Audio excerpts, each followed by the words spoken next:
Hey everybody, we're going to try something just a little bit different today, okay? I am going to sit and have lunch with you. Or, if you're sitting here watching, you are going to come sit and have lunch with me.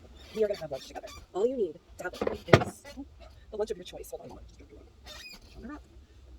Oh my god, I'm going to spill my coffee, I'm going to spill everything. I'm going to have to edit this video. Back up, grab your rock. Move back, and just cut this part out, Kate, because, well, I can't really cut it out, grab my back. Yeah. Alright, so, we're going to eat lunch. This is the rock that I'm choosing to hold today.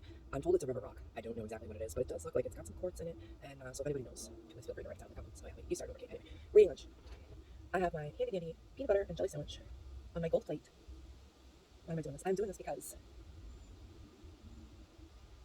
we're making ourselves lunch, and I'm trying to tie it to the give us this day our daily bread and forgive us our trespasses as we forgive those who trespass against us, and lead us not into temptation, but deliver us from evil. Yeah, I think that's what I'm doing in my life. I'm trying to deliver people from evil. That would work though. Oh my god. Peanut butter and jelly sandwiches are the best. My husband made my peanut butter and jelly sandwich, and he totally cheated. He took one piece of bread, he put the peanut butter on it, and then after he put the peanut butter on it, he just dumped the piece of jelly. He dumped the jelly on the top of the other piece of bread. And he didn't spread out the jelly. He just took the other piece of bread and put it right on top of the sandwich, so he smushed it down. A good peanut butter and jelly sandwich doesn't need to be smushed, but it does need to be cut in halves, two of them. I like them diagonal because I feel like I can fit this part of the sandwich in the palm of my hand. You know?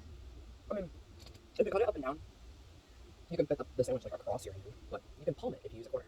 You know what I mean? Yeah. Anyway, so peanut butter and jelly. This is so weird. I don't know. Meals are a good time to talk with people.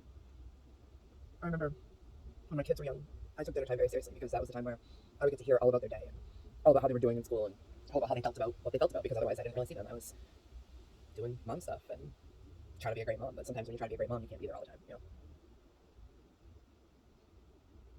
I went to school, got a medical assisting degree, got into the cardiology program at the hospital a couple towns over from me. And then I quit because I was going to have a job working for my husband, and which meant I could work from home. And I jumped on it. I really did. I jumped on it. I was sad to leave the hospital. I enjoyed working with the patients. Um, cardiology patients are some of the most amazing people you'll ever meet. They've been through a lot. They have a lot of stories. And I learned a lot while I was there. It's funny, you're there and your job is to help people, but you learn probably way more than you help.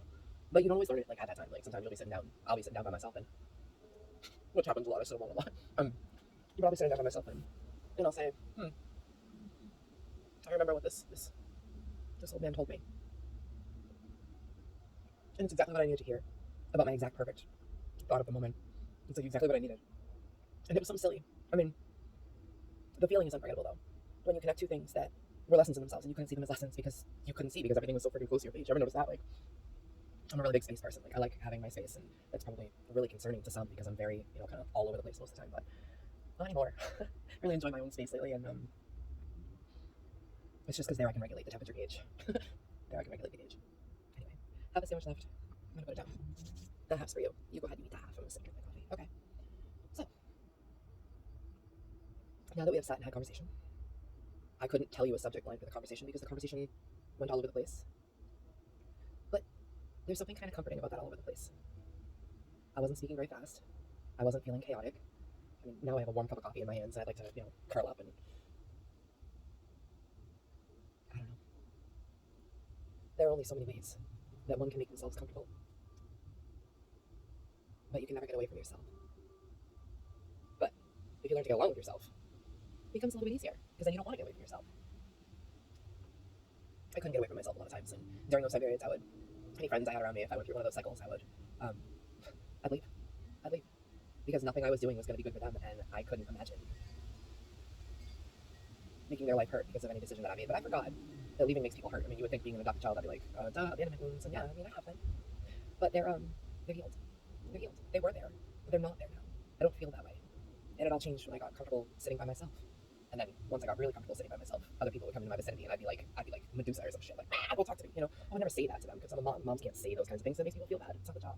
It's not the job. You're not doing the job well if you're making people feel bad. I don't ever want to make anybody feel bad, and I know sometimes I do, and it's totally unconscious. And I'm not trying to make you feel bad. I'm trying to make you feel better because for some reason I believe that if I can make you feel better, I'll feel better because then I'll be able to sleep at night. I mean, I sleep. I'm not saying I don't sleep. I sleep because in my dreams is where I can be me. In my dreams,